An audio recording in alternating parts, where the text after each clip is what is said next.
السلام علیکم ورحمۃ اللہ وبرکاتہ. یہ سنیے, اس کے بعد میں اس پر بات کرتے ہیں. سارے صحابہ جلوس تھا کہ نہیں, طلع البدر علینا, اور ان کی عورتوں نے گیت گائے, اور یہ طلع البدر علینا یہ گیت مدینہ کی بچیوں نے لکھا تھا. طلع البدر علینا. کہا جاتا ہے کہ جب اللہ کے نبی صلی اللہ علیہ وسلم مدینہ تشریف لائے تو عورتیں اور بچے شعر پڑھنے لگے, اور وہ شعر کون تھا؟ یہی طلع البدر علینا.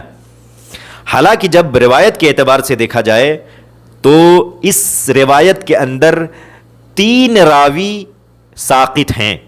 علامہ البانی رحمہ اللہ نے اسے معضل اور ضعیف قرار دیا ہے, حافظ عراقی نے اسے معضل قرار دیا ہے, ابن حجر عسقلانی رحمہ اللہ نے اسے معضل قرار دیا ہے. مطلب کیا ہے؟ اس روایت کے اندر 3 راوی ساقط ہیں, انقطاع ہے اس کے اندر, یہ روایت قابل قبول نہیں ہے. تو پتہ چلا کہ طلع البدر علینا اللہ کے نبی صلی اللہ علیہ وسلم کی طرف یہ منسوب کیا جاتا ہے کہ عورتوں نے پڑھا, بچوں نے پڑھا. اس کا کوئی ثبوت ہی نہیں ہے, یہ جہالت ہے. اگر یہ لوگ روایتوں کو چھان پھٹک کرے تو انہیں پتہ چلے گا نا. ان کو اصول کا پتہ نہیں, ان کو روایت کا پتہ نہیں, کوئی بھی چیز من گھڑت چیزوں کو لوگوں کے سامنے پروس دیتے ہیں. اللہ کی پناہ.